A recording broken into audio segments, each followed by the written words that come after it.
Bismillah. Waalaikumsalam warahmatullahi wabarakatuh. Ustadz, mohon pencerahannya. Ini sudah cerah situasi, sudah bagus. Mengenai peringatan Maulid Nabi Muhammad SAW, apa hukumnya? Dan bagaimana kalau umat Islam memperingatinya? Terima kasih atas pencerahannya. Waalaikumsalam warahmatullahi wabarakatuh. Baik, saya ingin kita paham dulu akar persoalannya.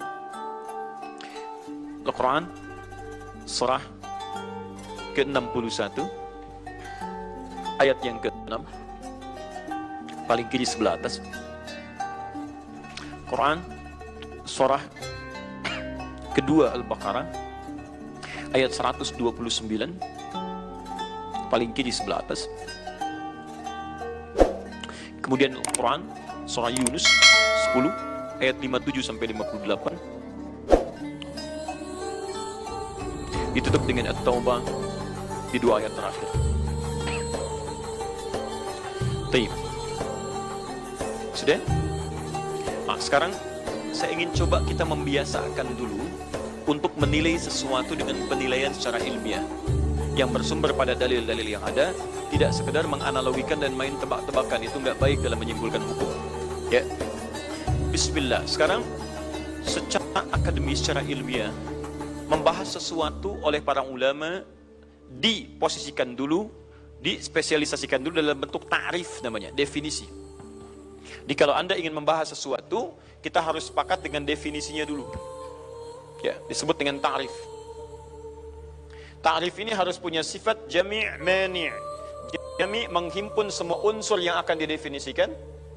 Mani mengeluarkan segala hal yang tidak terkait dengan definisi, sehingga pembahasan kita akan fokus pada hal yang akan dibincangkan. Awas, hati-hati.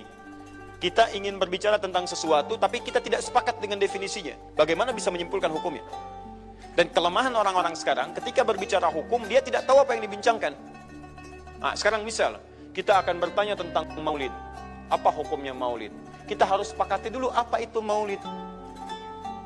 Awas, ini penting ini. Banyak masalah yang muncul sekarang tapi tidak disepakati tentang ini.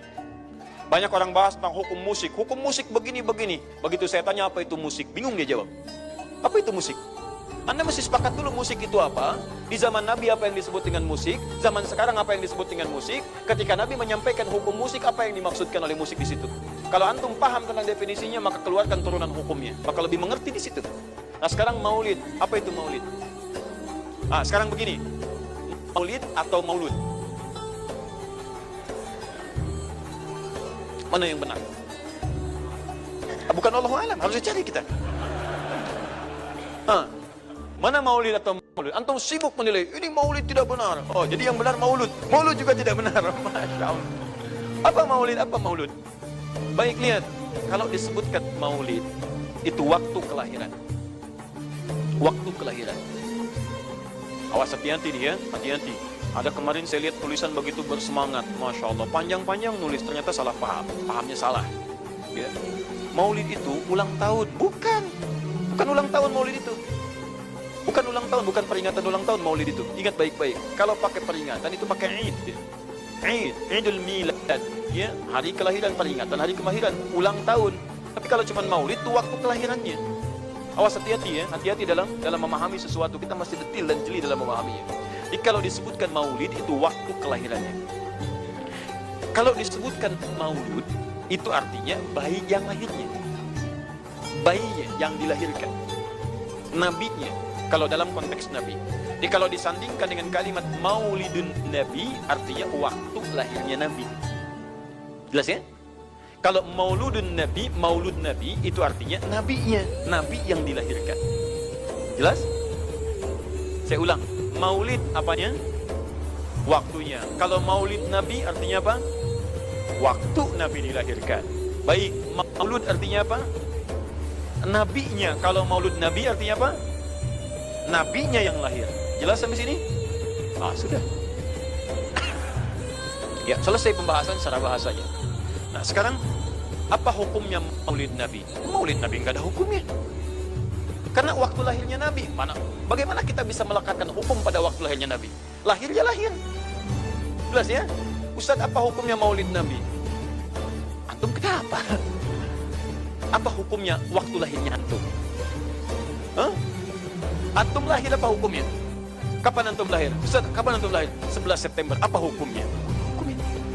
Apa hukumnya saya lahir? Lahir ya lahir. Jelas ya? Jadi kelahiran seseorang itu nggak ada hukumnya. Qadar Allah yang menjadikan dia terlahir, dan dengan kelahiran itu dia punya misi dalam kehidupan, mencari bekal untuk kembali kepada Allah Subhanahu wa taala. Jadi kalau bertanya hukum kelahiran seseorang, lahirnya lahir, nggak ada hukumnya di situ. Paham ya? Hukum itu terletak pada perbuatan seseorang, bukan pada kelahiran seseorang. Ketika dia berbuat dengan aspek kesadarannya, maka muncul hukum di situ. Awas, antum pun mesti belajar tentang hukum, jangan salah menyebutkan hukum. Hukum terletak pada perbuatan, bukan pada benda, dan bukan terletak pada waktu. Jadi ketika ada perbuatan melekat pada benda dan waktu itu, maka muncul hukum. Apa hukum gelas? Halo? Tidak ada hukumnya. Tapi kalau menyebutkan apa hukum gelas yang menampung kemudian barang yang haram yang digunakan gelas ini melakukan perbuatan haram, baru muncul haram. Apa hukumnya gelas yang digunakan untuk melempar orang lain? Haram hukumnya. Apa hukumnya gelas yang digunakan menampung air minum untuk diminum dalam keadaan yang sehat? Sunnah hukumnya. Jelas ya? Apa hukumnya golok? Golok digunakan apa? Kalau digunakan menyembelih hewan kurban, maka jadi sunnah hukumnya. Kalau golok digunakan untuk menyakiti orang lain, mengancam. Siapa nama kamu? Oh, masya Allah pakai golok. Ya, hati-hati. Nah, itu haram hukumnya. Jadi benda terletak kepada, maaf, perbuatan yang melekat kepadanya. Apa hukumnya hari kelahiran? Hari kelahiran gak ada hukumnya. Yang melekat hukum itu bagaimana menyikapi hari kelahiran itu. Itu poinnya. Paham ya? Ketika ada perbuatan melekat kepadanya, maka di situ ada hukum. Maulud itu bayinya, berarti nabinya. Apa hukum maulud? Apa hukumnya nabi? Nabi yang lahir gak ada hukumnya. Jadi kalau anda menolak maulid, menolak maulud dengan pengertian seperti ini, maka anda keluar dari Islam. Kalau dalam hukum seperti ini, saya menentang maulid Nabi, berarti anda menentang kelahiran Nabi SAW. Saya menentang maulud Nabi, berarti anda berhadapan dengan Nabi, anda musuh Nabi. Jadi kalau anda dimaksudkan dengan kata maulud dan maulid, anda tidak bisa menentangnya, bisanya menerima. Saya menerima. Kenapa? Karena dalam pengertian bahasa, maulid itu artinya waktu kelahiran. Maulud artinya nabinya. Jangankan saya, siapa saya dibandingkan Nabi Isa alaihissalam? Nabi Isa itu hidup 600 tahun sebelum Nabi Muhammad SAW dilahirkan. Nabinya belum ada. Nabi Isa sudah ada. Tiba-tiba umatnya menduga Nabi terakhir itu Nabi Isa. Karena Nabi Isa punya sifat yang mirip di ramalan kitab yang mengatakan Nabi terakhir itu punya sifat baik dengan masyarakat lingkungan sosialnya. Dan Nabi Isa itu lembut luar biasa, jangankan pada manusia, pada hewan pun itu lembutnya luar biasa. Jalan dengan muridnya, di perjalanan kemudian ada aliran anak sungai melihat bangkai hewan, sudah jadi bangkai, baunya luar biasa. Kata muridnya, guru, bau sekali bangkai ini. Kata Nabi Isa alaihi salam, Al-Masih, yang disebut oleh sementara orang dengan Yesus, itu Nabi bukan Tuhan. Nabi beliau mengatakan, kata Nabi Isa, perhatikan, begitu putih sekali dan bersih giginya.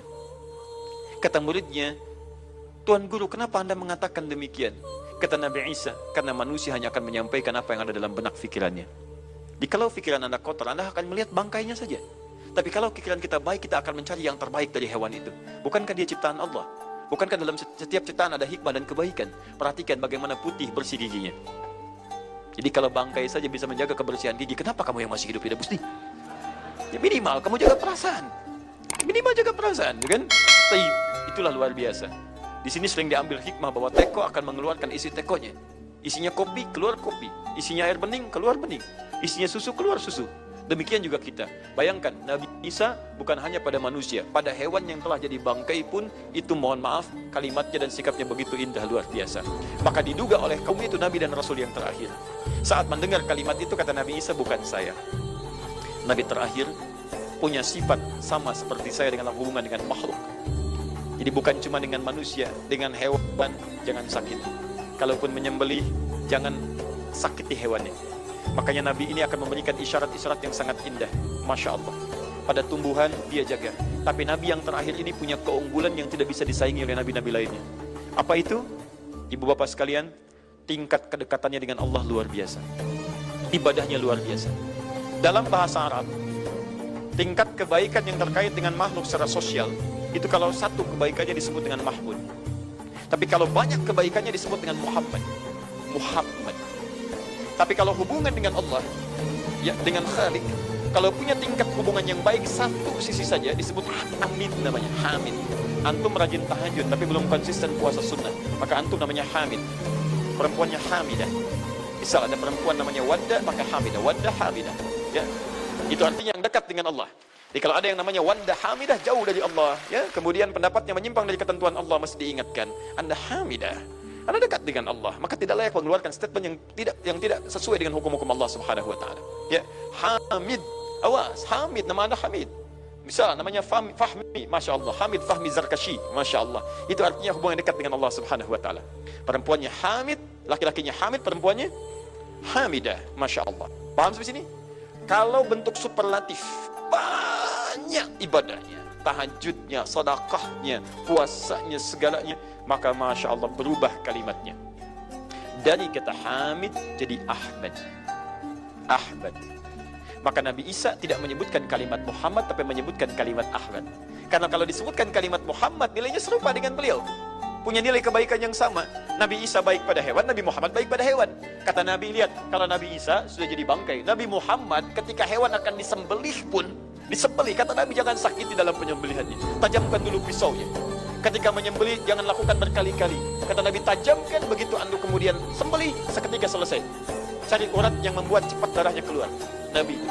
Dan dalam menajamkan itu, antum jangan memperlihatkan depan hewannya. Tidak boleh. Kandidat selanjutnya, siap-siap ya. Oh, Masya Allah, tidak boleh. Awas saat kurban tuh. Kadang suka lupa antum tuh. Ya dibawa sini, ini masih begini-begini tuh. Itu menyakiti hewan secara psikologis. Nggak boleh, nggak boleh. Ya, awas ya. Taib. Tumbuhan, lihat. Tumbuhan. Nggak boleh dalam keadaan perang itu kan luar biasa dahsyat. Emosi memuncak, segalanya ada. Tapi Nabi katakan, jangan rusak tanaman. Dahsyat, cuma dalam Islam. Itu yang 212 tahun lalu itu, Masya Allah, nggak ada yang nginjak rumput, nggak injak macam-macam. Ya, itu yang kameramen yang nginjak rumput tuh. Ya, kameramen nginjak rumput tuh. Yang kameramen begitu diinjak, dimunculkan di media gitu kan. Wah, tapi lihat betapa rapi, bersih. Itulah Islam. Tapi jangan cuma 212 saja. Ya, 312, 412, 484 dan sebagainya. Jadi, semua yang ada setiap hari kita jaga. Ada tumbuhan, jaga. Yang praktekkan negara lain. Di New Zealand ada tumbuhan, antum sedang ngidam, papa pengen daun itu, tunggu sampai jatuh, nggak bisa diambil.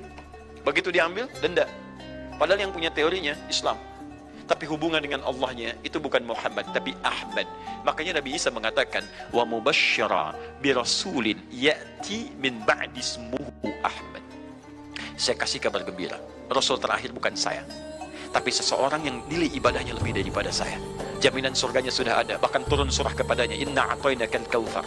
Dirinya dijaga dari kesalahan, maksum, sifatnya luar biasa baik, tapi itu tidak menghentikan dia untuk mendekat kepada Allah dengan sifat yang luar biasa. Kata Sayyidah Aisyah di Al-Bukhari, nomor hadis 2010 sampai 2012, ya Rasulullah, alam takun ma'suban, alam takun madmunan, lima hakata. Kenapa sampai bengkak-bengkak begini Anda tahajud? Bukankah Anda dijamin masuk surga? Dijaga dari kesalahan. Apa kata Nabi? Afala akunu abdan syakura. Apa aku nggak boleh jadi hamba yang bersyukur kepada nikmatnya Allah Subhanahu wa taala. Tahajudnya sampai bengkak. Nabi, Rasul, ahli surga, dijaga dari kesalahan, tidak ada hisabnya, masih mau tahajud sampai bengkak kakinya. Ditanya oleh istrinya, kenapa sampai begini? Kata beliau, ringan saja, nggak boleh aku bersyukur. Masya Allah, ada orang Nabi bukan, Rasul bukan, surga belum ada jaminan, amal berantakan, hisab menegangkan. Masya Allah, bangun mata bengkak, kaki biasa. Tahajud tidak subuh lewat. Masya Allah. Cita-cita surga Firdaus. Luar biasa. Makanya Nabi Isa mengatakan Ahmad bukan Muhammad. Dan ini bukan isyarat Nabi baru, karena nama yang melekat pada Nabi terakhir semuanya sifat, bukan nama zat. Ini bukan melegalkan ada seorang bernama Nabi baru datang kemudian namanya Ahmad. Bukan. Kata Nabi, saya Nabi terakhir. La Nabiya ba'di, nggak ada Nabi setelah saya. Jadi nggak ada istilah Ahmadi. Pengikut Ahmad nggak ada. Ya, dalam arti pengikut Nabi Muhammad SAW. Yang jadi clue persoalan kita terkait dengan pertanyaan ini, Anda bisa bayangkan, Nabi Isa 600 tahun sebelum lahirnya Nabi Muhammad SAW. Perhatikan, ikutan bahagia dengan kelahiran Nabi, sampai kebahagiaannya diungkapkan pada umatnya. Saya kasih kabar gembira ya, nggak mungkin orang kasih kabar gembira perasaannya sedih. Kenapa saya kasih kabar gembira? Nggak ada. Kasih kabar gembira itu dalam keadaan bahagia hatinya. Kalaupun menangis, tangisan kebahagiaan. Anda bisa bayangkan, Nabi, Rasul, mukjizatnya hebat. Sekali usap penyakit sembuh, menghidupkan orang mati, keduanya dengan izin Allah Subhanahu wa taala. Bahagia dengan kelahiran Rasul sallallahu alaihi wasallam. Antum Nabi bukan, Rasul bukan. Maaf, tidak punya mukjizat seperti Nabi Isa. Mayat dipanggil-panggil nggak bangun, diusap penyakit makin sakit. Tuh, lalu antum tidak bahagia dengan kelahiran Nabi, antum siapa? Nabi Isa aja bahagia, masa antum bukan Nabi tidak bahagia? Dan hebatnya, ada orang bisa bahagia, nabinya belum lahir. Biasanya sifat bahagia dalam kelahiran itu setelah bayinya lahir, bukan sebelum lahir. Alhamdulillah, alhamdulillah. Akhi, kenapa antum? Alhamdulillah, saya punya anak laki-laki, namanya Abdurrahman. Kapan? Nanti setelah menikah. Masya Allah. Nikah aja belum, kenapa bisa memberikan kabar gembira? Antum kenapa, akhi? Itu lihat, akhi boy tiba-tiba seperti itu. Orang bingung, akan bubar pengajian kalau ustaznya begitu. Ya, jadi mustahil ada orang memberikan kabar gembira ketika bayinya belum lahir. Tapi kemuliaan Nabi Muhammad SAW menjadikan seorang Nabi Isa belum lahir, nabinya sudah merasakan gembira dan memberikan kebahagiaan pada umatnya. Kalau bukan Nabi Muhammad, mustahil ada kemuliaan tersendiri bagi Nabi Muhammad SAW. Setiap Rasul menantikannya, Nabi Isa menantikan, masa antum tidak menantikan itu? Jadi kalau ada orang menolak maulid dalam arti waktu kelahirannya, maka dia telah ingkar pada Nabi Muhammad SAW. Maulud Nabi Ibrahim AS. Antum kenal Nabi Ibrahim? Luar biasa.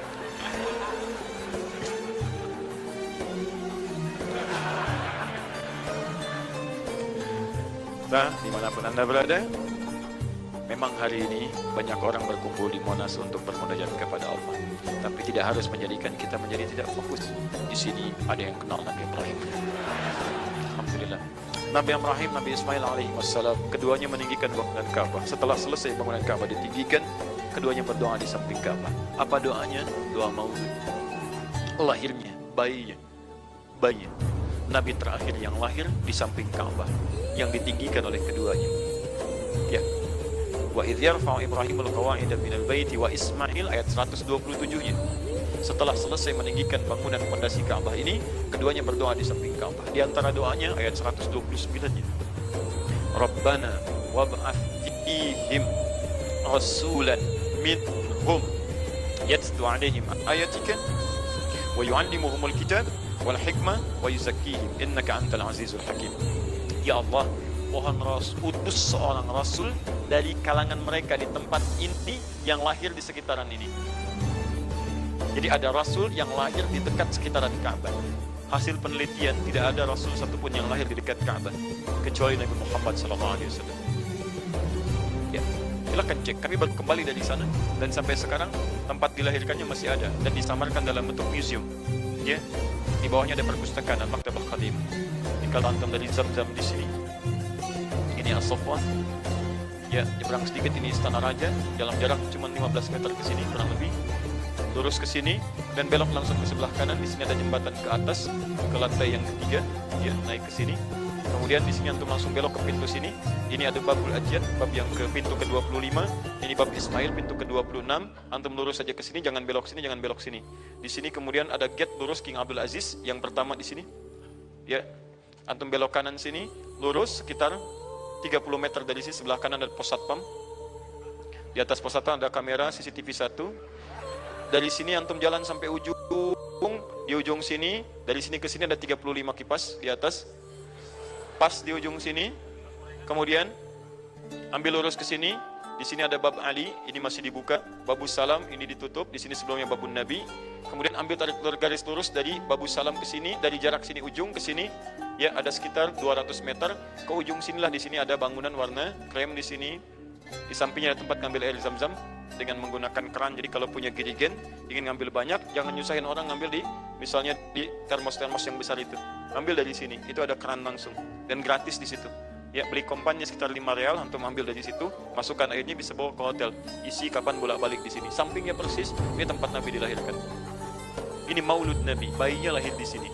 Ya, bayinya lahir di sini. Cuman disamarkan oleh pemerintah kerajaan Arab Saudi supaya tidak dikultuskan tempat ini. Karena begitu pernah ada yang tahu ini, banyak salah ibadah. Kan Ka'bahnya di sini, sholatnya nggak ada di sini. Betul Pak, Bu, pernah terjadi. Makanya kalau antum lihat dari ujung sudah kelihatan, dari ujung sudah ada di sini warna biru. Ya, ada tulisan di situ, ada gambar dicoret, ada gambar orang sedang rukuk ke situ, ada sorban dan sebagainya. Ada tulisan di situ, jangan beribadah menghadap ke sini karena ini bukan kiblat, haram hukumnya. Dan ditulis dengan menggunakan bahasa Arab, bahasa Inggris, bahasa Urdu, plus bahasa Indonesia. Artinya ada orang Indonesia juga yang salah ke sini. Ya. Kalau tidak, mustahil ditulis pakai bahasa Indonesia. Nggak ada tulisan bahasa Cina, bahasa Jepang, dan yang lainnya. Ya? Nah, jadi ini kemudian dicoret, tapi tidak mencoret tentang situs pernah lahir di sini Nabi Muhammad SAW. Jadi artinya doa dua Nabi tadi dikabulkan oleh Allah Subhanahu Wa Taala, Nabi Ibrahim, Nabi Ismail. Dan tahukah Anda, keduanya berdoa jauh sebelum kedatangan Nabi Isa. Saya pernah katakan 30 generasi sampai Nabi Ibrahim, jadi Nabi Muhammad SAW. Muhammad SAW bin Abdullah, bin Abdul Muttalib, bin Hashim, bin Abdul Manaf, bin Qusay, bin Murrah, bin Kilab, bin Ka'ab, bin Ghalib, bin Fihir, bin Malik, bin Nadar, bin Kinana, bin Khuzaimah, bin Mudrikah, bin Ilyas AS, bin Nizar, bin Mudar, bin Ma'ad, bin Adnan, bin Adi, bin Adri, bin Muqawwam, bin Nahur, bin Tarikh, bin Ya'ruf, bin Yasjub, bin Nabit, bin Ismail AS, bin Ibrahim AS. 30 generasi. Ulangi Mas Boy. 30 generasi. Dari Nabi Ibrahim sampai Nabi Ismail alaihi wassalam, ya sampai kemudian ke Nabi Muhammad sallallahu alaihi wasallam. Anda bisa bayangkan enggak? Dua orang nabi, dua orang rasul. Gelar yang pertama Ibrahim alaihissalam Khalilullah, yang paling dekat dengan Allah. Jaminan surganya ada. Nabi Ismail disebut dengan gulamun halim oleh Al-Qur'an, yang paling perasa, yang paling dekat dengan Allah Subhanahu wa taala. Dua orang nabi paling dekat dengan Allah, disayang Allah, dijamin masuk surga. Inspirasi kisahnya sampai kita ke sekarang mendoakan kepada Allah tentang maulud Nabi, sehingga lahirnya Nabi Muhammad SAW 30 generasi setelahnya. Antum, Nabi bukan, Rasul bukan, tidak sedekat keduanya dengan Allah, jaminan surga nggak ada, hisab menegangkan, amalan berantakan. Kisah hidup antum belum tentu jadi inspirasi di masa depan. Sekarang pun tidak. Tiba-tiba antum menolak maulud, antum siapa? Kalau antum menolak maulud, berarti antum menolak Nabi SAW dalam pengertian baiknya. Jelas ya? Jadi kalau kemudian ada disebutkan maulid dan maulud, itu artinya maulid waktu kelahiran, maulud bayi yang dilahirkan. Sekarang bagaimana menyikapi maulid dan maulud itu? Saya tahu nabinya dilahirkan, nabinya sudah ada. Jelas ya? Maka kemudian saya pun tahu waktu kelahirannya. Bagaimana kemudian menyikapi itu semua? Maka Masya Allah, Quran surah ke-11 tadi, 10 tadi, Yunus, ayat 57 sampai 58. Kalau sampai kemudian ke 58-nya, falyafrahu. Gembira antum. Gembira, bahagia, silahkan. Ya, maksud tidak gembira, Nabi Isa gembira, kita tidak gembira. Ya, Nabi Ibrahim gembira, kita tidak gembira. Nabi yang tidak melihatnya gembira. Masa kita yang mendapatkan bagian Nabi tidak gembira? Jelas ya? Nabi yang mengharapkan hadir saat kedatangannya gembira. Kita yang mendapatkan kedatangan beliau walaupun tak mampu melihatnya, dan kita menjadi umatnya, masa tidak gembira? Umat dulu bukan bagian umat Nabi Muhammad, karena Nabi Muhammad tidak hadir di zamannya. Gembira dengan berita kedatangan Nabi Muhammad, padahal nabinya belum datang. Masa kita yang jadi umatnya, yang nabinya telah kemudian kita dapati walaupun tidak melihatnya, masa kita tidak ikutan gembira? Maka pertama kita mesti gembira. Maka yang kedua, bagaimana mengekspresikan kegembiraan itu? Maka contoh-contoh dari Nabi SAW, bagaimana mengekspresikan kegembiraan-kegembiraan dengan Nabi SAW itu, pertama Nabi sendiri menyikapi hari kelahirannya dengan berpuasa di hari Senin. Jelas ya? Ini bagi Nabi sendiri pribadinya. Nanti jadi hukum untuk kita. Maaf, saya akan tafsirkan lebih luas karena ini jadi hukum-hukum turunan. Ketika Nabi puasa di hari Senin, ditanya, ya Rasulullah, kenapa engkau puasa? Kata Nabi, dzaka yauma wulidtu, bima makna. Ini adalah hari aku dilahirkan. Hari aku dilahirkan. Jadi ini hukum kelahiran. Kalau antum misalnya masuk pada hari dilahirkan, boleh antum ikuti sunnah Nabi SAW. Apa sunnahnya? Puasa. Puasa. Kenapa puasa? Nabi SAW mencontohkan puasa. Hari Senin beliau puasa. Ketika antum puasa Senin, bukan cuma puasa sunnah, tapi ada nilai di situ.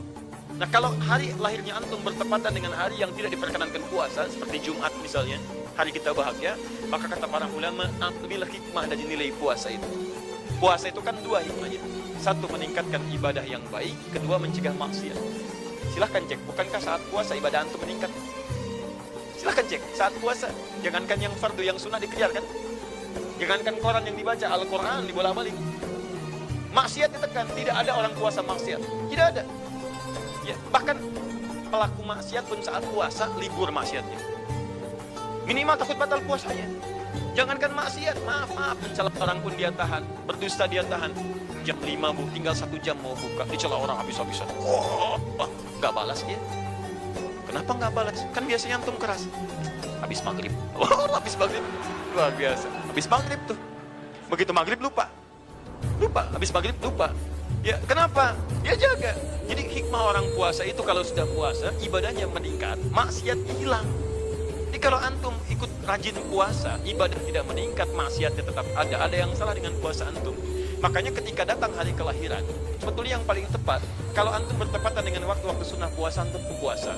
Senin antum puasa. Tapi kalau tidak bertepatan dengan waktu itu, hikmah puasa yang antum ambil, antum koreksi diri sampai dengan hari kelahiran itu, berapa banyak ibadah sudah antum kumpulkan, berapa maksiat antum harus tangisi. Itu hikmah terbesarnya.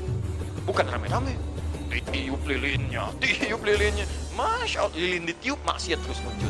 Apa faedahnya? Kasihan lilin tuh, udah dibakar, ditiup, kan? Antum yang salah. Paham ya teman-teman sekalian? Nah sekarang bagaimana para sahabat menyikapi kelahiran Nabi SAW, kedatangan Nabi SAW, dan menyikapi keberadaan Nabi SAW. Bukan cuma lahirnya, tapi setiap kedatangannya. Nabi datang dari Madinah, dari Mekah ke Madinah disambut oleh para sahabat yang ada di sana. Nabi datang dengan perang Tabuk, dari perang Tabuk disambut oleh para sahabat di sana. Tala al-badru alaina min thaniyatil wada'i wajib syukru alaina madalillahi da'i. Masya Allah, disambut dengan Madinah. Bukti kesenangan mereka kepada Nabi SAW. Ada yang memuji Nabi SAW seperti Hasan bin Thabit, buat puisi-puisi memuji Nabi. Seperti Zuhair bin Abi Salma, tadinya musuh Nabi, begitu masuk Islam memuji Nabi SAW. Ada yang lagi kemudian menghormati Nabi dengan kedatangannya, dengan mengikuti Nabi kemanapun. Nabi mencontohkan, amalkan. Nabi mengajarkan, ikuti. Masya Allah. Begitu Nabi meninggal, diabadikanlah kemudian nilai-nilai penghormatan itu. Ada yang menulis sejarah tentang Nabi. Ada yang menulis pujian kepada Nabi dalam bentuk sholawat. Ada yang menulis tentang amalan-amalan Nabi. Ada yang menulis tentang pengajaran-pengajaran Nabi. Dikumpulkan dan sampailah itu kemudian kepada kita semuanya. Dan itulah cara terbaik menyikapi tentang maulud dan maulid. Apa cara terbaiknya? Keluarkan ayat-ayat Qur'annya. 1. Quran surah ke-33 ayat 21-nya.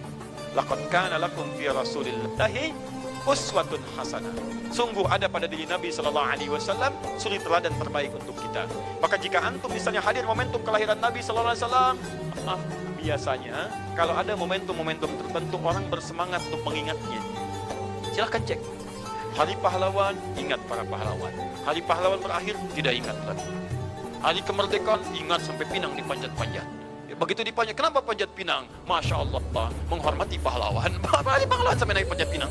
Luar biasa. Ada yang tarik tambang, ya, menghadirkan energi para pahlawan. Antum bisa bayangkan, momentumnya ada, begitu hilang itu semua, tiba-tiba hilang lagi kemudian ingatan kita. Artinya, selalu ada momentum untuk mengajak kita mengingat sesuatu. Begitu Ramadan, ingat lagi amalan. Hilang Ramadan, hilang lagi kemudian amalan. Nah, jadi apa yang terbaik dihadirkan? Ketika ada momentum itu, maka para ulama kemudian mencoba untuk menampilkan nilai-nilai tadi untuk mengembalikan kita pada tuntunan Nabi SAW. Maka ditulislah kemudian sirah-sirah Nabi, disampaikan untuk mengenalkan Nabi Muhammad SAW. Mumpung mereka ingat, disampaikanlah pengajaran-pengajaran tentang Nabi, disampaikan ada pujian-pujian salawat kepada Nabi. Kalau yang dimaksudkan tentang nilai-nilai ini, maka dari dulu sudah ada. Sudah ada. Dan yang sudah ada ini tidak dibatasi dengan waktu. Bukan muncul Rabiul Awal saja. Rabiul Awal ke Safar, datang lagi itu. Safar sebelumnya Safar, Rabiul Awal, kemudian ke Rabiul Akhir, muncul itu. Ke Jumada, muncul itu. Jadi maulid itu tidak dibatasi dengan waktu. Setiap waktu itu maulid. Maulud tidak dibatasi dengan waktu. Setiap waktu itu maulud. Tapi kalau ada momentum bersamaan dengan waktu kelahirannya, kemudian kita hidupkan untuk mengenal kepada Nabi dalam bentuk yang tadi disunahkan dalam Al-Quran dan Sunnah, itu tidak ada masalah. Yang ada masalah itu adalah ketika menghadirkan hal-hal yang bertentangan dengan Al-Quran dan Sunnah Nabi SAW. Misal, maaf, dulu orang sudah terbiasa mengkaji tentang Nabi, menyampaikan risalah Nabi. Kemudian diisi misalnya, maaf, dengan hal-hal yang bertentangan dengan keadaan-keadaan Nabi. Misal, saya ingin mengajarkan tentang Nabi, tapi ketika mengajarkan tiba-tiba mengatakan, pada saat ini Nabi pun datang bergabung bersama kita. Itu yang tidak kita sepakati. Jelas ya? Misal yang kedua, antum nih, mohon maaf, kerja di instansi. Bertepatan dengan Maulid Nabi, kita adakan peringatan. Padahal antum cuma ingin mengeluarkan anggaran saja dari situ. Itu bid'ah. Bid'ah. Mengeluarkan anggaran, sekedar hanya ingin dapat anggaran untuk dalam momentum Maulid Nabi, itu yang bid'ah. Maulid bukan makan-makan. Jadi kalau antum mengadakan Maulid Nabi hanya sekedar untuk makan-makan, itu yang bid'ah. Tapi kalau antum ingin belajar menghadirkan momentum itu untuk mengisi ta'lim, sama aja dengan ta'lim kita sekarang. Apakah ada hadis Nabi mengatakan ta'lim khusus di hari Ahad jam 8 pagi sampai jam 10? Tidak ada. Di ta'lim kita bid'ah ini. Jadi kalau antum pahami setiap yang tidak ada contohnya itu bid'ah, Masya Allah, maka akan ada banyak bid'ah dalam kehidupan. Mushaf itu bid'ah, karena nggak ada contohnya di zaman Nabi SAW. Antum dari ujung kepala sampai ujung kaki itu bid'ah, karena antum tidak ada di zaman Nabi SAW. Ya, jadi jangan langsung menilai bahwa setiap maulid itu bid'ah. Bukan. Kalau momentum itu ingin diisi dengan ta'lim, ingin memperkenalkan Nabi, ingin mengajarkan syariat-syariat Islam, maka itu tidak ada masalah. Itu mengamalkan petunjuk-petunjuk ayat, bukan mengkhususkan di waktu itu, bukan. Karena ta'lim itu dibuka di setiap waktu, tapi menjadikan waktu itu untuk momentum, karena setiap orang sedang ingat Nabi pada saat itu. Das ya, kapan lagi kita mendapati orang ingat Nabi? Maka ajarkan itu dan pesankan pada saat itu. Teman-teman, jangan cuma pada waktu ini, setiap waktu kita amalkan ingatan kita kepada Nabi sallallahu alaihi wasallam. Makanya saya kalau diundang, Ustaz ada maulid Nabi, saya datang untuk ceramah, untuk menyampaikan pesan-pesan terkait dengan Nabi sallallahu alaihi wasallam. Adapun masalah ritual-ritual saya tidak ikutan. Makanya paham, begitu saya datang pas ceramah, saya berikan ceramahnya. Nabi begini, apa itu maulid? Allahu a'lam. Bukan Allahu a'lam, kan antum bikin spanduknya di sini. Apa itu maulud? Bukan maulud itu begini, maulid itu begini. Ketika kita terangkan, kita sampaikan, Masya Allah. Antum tahu apa yang terjadi? Mereka mulai sholat dengan baik, masjidnya mulai ramai. Besoknya tidak ada ramai-ramai lagi. Begitu ada maulid, ceramah lagi. Ternyata ceramahnya nggak sampai maulid lagi. Besoknya ceramah lagi. Ahadnya ada waktu ta'lim. Dan itulah cara terbaik untuk memberikan penjelasan kepada masyarakat untuk mencintai Rasulullah sallallahu alaihi wasallam. Paham ya? Jangan ketika, ini maulid bid'ah. Masya Allah, antum tuh bid'ah dari kepala sampai kaki. Ya. Saya luar biasa kesal. Kadang ada orang bikin perbandingan begini. Maulid Nabi, maulid. Zaman Nabi tidak ada, coret. Zaman sahabat tidak ada, coret. Zaman tabi'in tidak ada, coret. Zaman ini ada, lalu diserupakan, ikut-ikut ke sini. Antum kalau mengamalkan hukum seperti ini fatal. Zakat pakai beras. Zaman Nabi coret, zaman sahabat coret, ya. Zaman tabi'in coret, zaman ulama coret, zaman antum ada bid'ah antum. Cara menyimpulkan hukum bukan seperti ini. Lihat turunannya, lihat dalilnya, lihat pemahamannya, lihat turunan fikihnya. Ya, bagaimana bisa zakat pakai beras jadi? Padahal contoh nggak ada, dalil nggak spesifik. Ayo coba temukan Nabi zakat pakai beras, temukan. Kalau antum menemukan, Masya Allah, saya bermohon kepada Allah supaya Allah mempercepat hajinya antum dan masuk surga tanpa hisab. Tiap hari saya doakan. Tidak cukup dengan amin, cari dulu. Cari di setiap hadis Nabi zakat pakai beras. Saya sampaikan pada antum, sampai kiamat kurang 2 hari, antum nggak akan temukan. Sehari lagi buat sadar, ngapain nyari? Ya. Karena Nabi tidak pernah bersentuhan dengan beras. Silakan cari di kitab hadis palsu pun, sepalsu-palsunya nggak akan ditemukan. Capek pemalsu hadis mengarang hadis palsu tentang itu. Nggak akan didengar, nggak akan dilihat. Kenapa? Karena tidak ada. Ya, kata Muawiyah, hadza irton, itu makanan pokok. Nabi zakat pakai kurma, pakai gandum. Ya, lihat, karena itu makanan pokoknya. Makanya setiap makanan pokok yang digunakan, kata para ulama, mendekati kaidah usul fikihnya. Lihat, kaidah usul fikih diambil di sini. Setiap yang punya keserupan dengan itu, sekalipun teksnya tidak jelas langsung menunjuk, itu ada isyarat, namanya qarinah namanya. Kalau ada isyarat menunjukkan kepada itu, maka boleh digunakan sebagai alternatif lain dari makanan pokok yang tidak didapati di masa kita dengan generasi yang berbeda. Tapi kalau makanannya sama di setiap generasi, dia zakatnya pakai itu. Makanya orang Arab sampai sekarang pakai kurma, ada yang pakai gandum. Kita makanan pokoknya bukan itu. Antum makanan pokoknya apa?